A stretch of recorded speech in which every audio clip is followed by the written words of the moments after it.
strongly segregated schools in the Deep South, where the low resource inputs did make a real difference. But generally speaking, families play a major role, and engaging the family has to be a high item. So I would argue that we need to consider the wisdom of Coleman and Moynihan. Families matter. American families in trouble, and American families are the main drivers of children's success in school. So I would argue, even though it may be off topic for the session, that we don't want to overemphasize schools. Schools are important, but I think we really want to think very hard about other strategies as well. Parents matter. Now, we know, and these are the figures, we know that, family environments for many American children are worse. These are the statistics I put on before.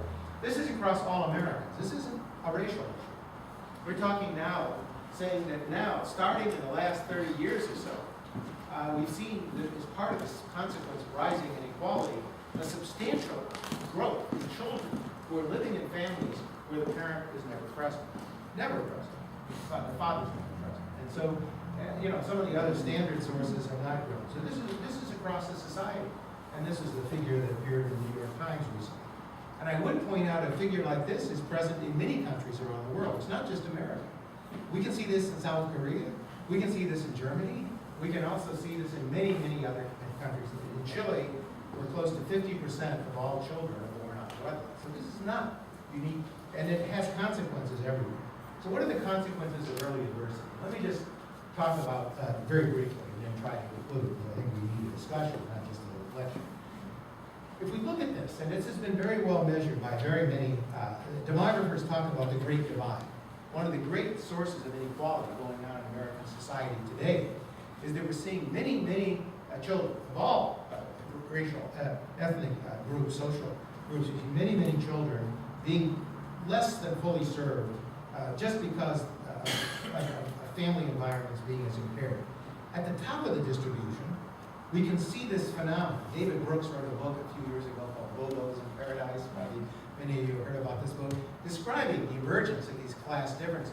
And part of the class difference is, at the very top of the distribution, what we've seen is that children and child development has become a high priority item for all college-educated women. So Sarah McClanahan, a demographer at Princeton, talks about the Great Divide. The Great Divide is the educated women are working more, they're also spending more time in child development, and they're doing a lot more resources. Those families of highly educated women are actually marrying the highly educated men, and they're showering resources of all types onto their children.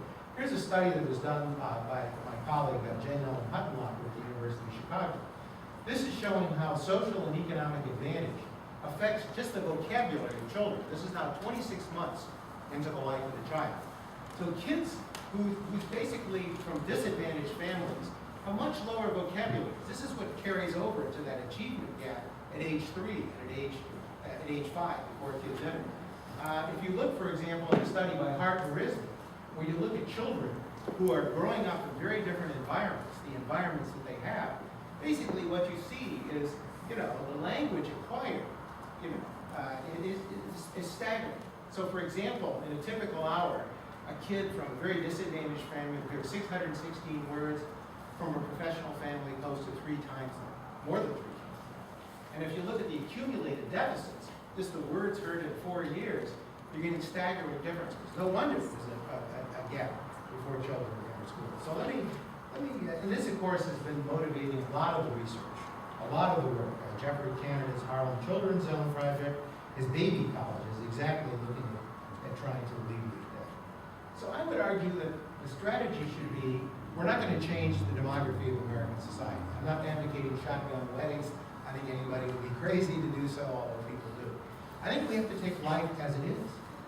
But we should also understand the early role of the family life and supplementing disadvantaged families rather than blaming them, I think, is. And I would offer as an example, we heard a great story about Smart Start.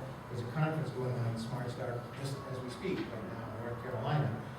But the Perry Preschool is a program that I've studied. This is a case where children from the inner city, from a poor disadvantage, all African-American children in the 1960s some were enrolled into a program called the Perry Preschool Program, which had as its primary focus promoting persistence, social skills, staying on task.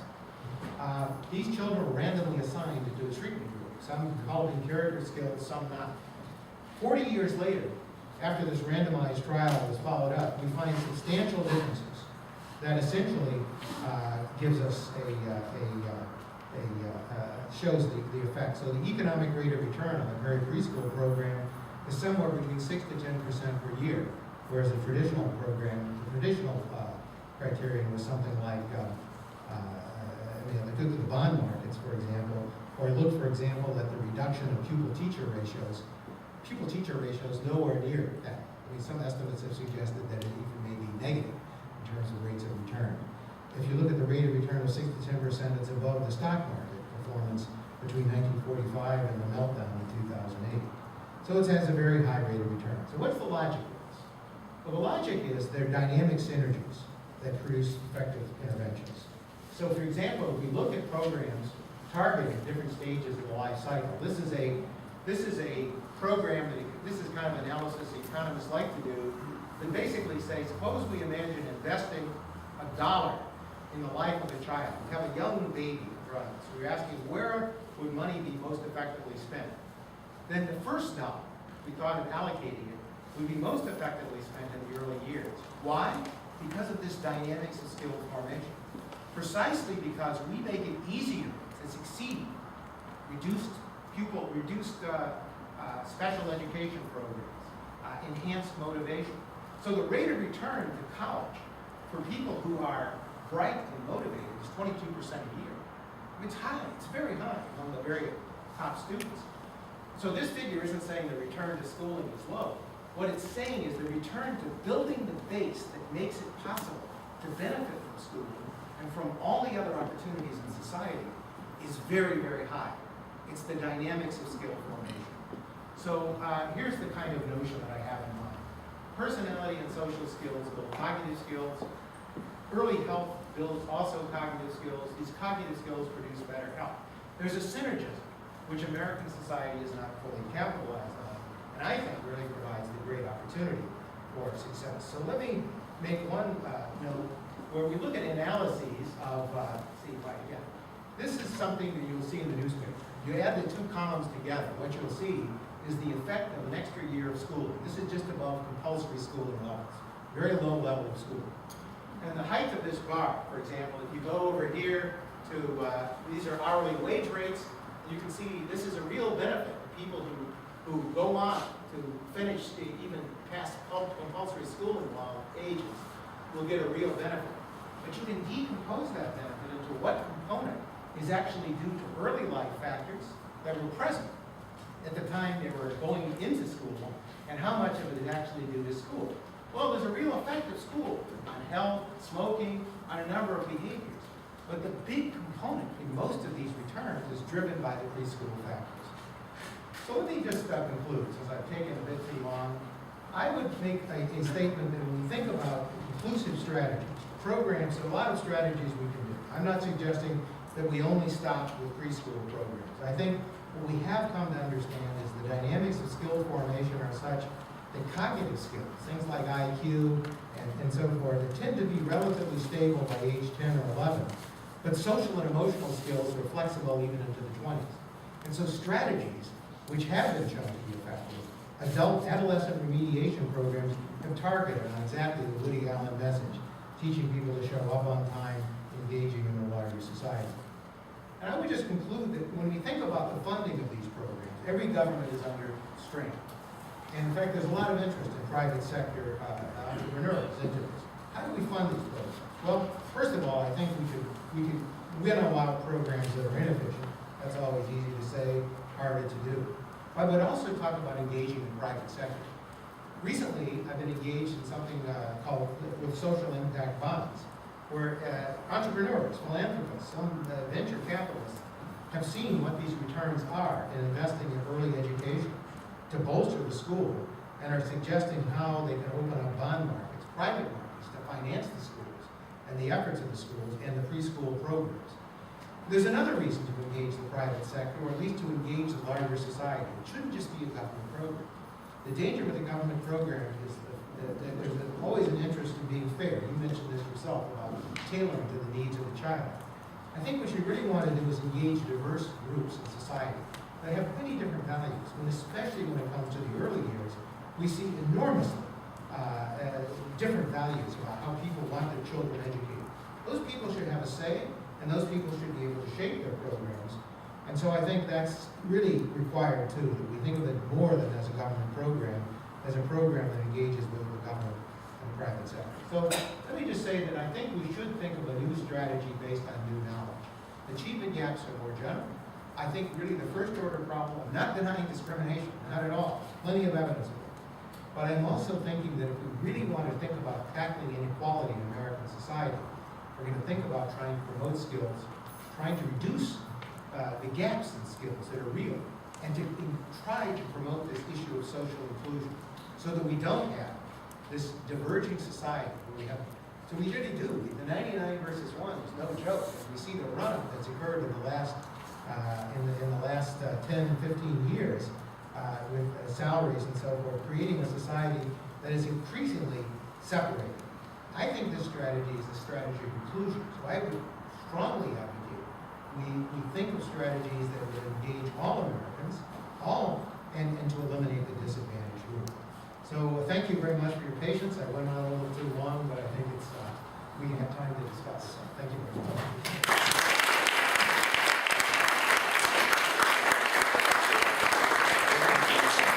Thank you very much, Professor Heckman and Professor Ogletree. And now we're going to take a few minutes to chat. We've got about 15 minutes left in our allotted time. I want to raise a couple of questions for the panelists, and then we'll open it up to you in the audience. You can prepare your questions. Professor Ogletree, you led us through the history and the legal history of the situation in which we find ourselves in this country today with respect to education.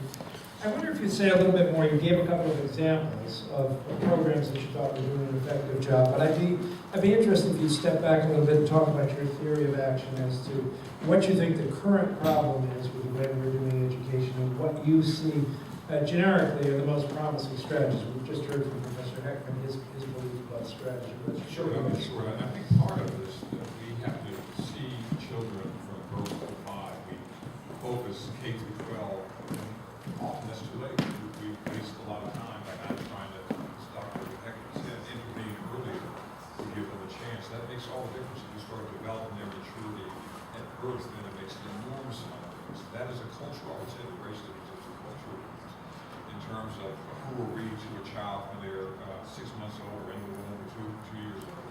My wife did it, and I thought she was crazy, but it worked because our children began wanting books. And she asked me, "Well, read to your son." He said, "1.5 years." And I said, "He can't understand this." He said, "Read to him." So I did. And they began to embrace these things. So that's anecdotal, but the whole idea is something in the development of curiosity to eagerness. And we saw it when he was in high school, when he was in 8th grade. And we wanted to send him not to the public schools we went to, but to private schools like Groton or Milton. He wrote us a 6-page letter explaining the cons and the pros of going to private versus public school. Being a boarder as opposed to a commuter, the cost, loss of friendship, very articulate for a 13-year-old kid. And he would tell us, "Folks, I know you're trying to send me to the suburbs, but I'm going to the city school," right? And it's that kind of early intervention. Same thing with charter schools. Same thing with charter schools. And it's a mixed bag. I'm not saying it's a public school. The whole idea is that these parents should understand focused teaching, learning all the skills. We started one in 1994 at Cambridge, named Benjamin Banneker. So children all thought about Banneker as the model, and they thought they learned math, other issues, but they also learned complicated issues as well as part of it. So I think early intervention is what works, and I've seen that work with many children. Thank you. Certainly in the case of Massachusetts, we see the vocabulary gap that Professor Heckman talked about, we see dramatically on day 1 of kindergarten. And actually, if you follow those cohorts, depending on where they are in the vocabulary, through the 13 years, you see they more or less stay in the same categories of achievement throughout the 13 years, which in some level nullifies what they're doing when they get into school.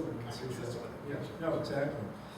So for you, Professor Heckman, I guess 2 things. One, you've talked about school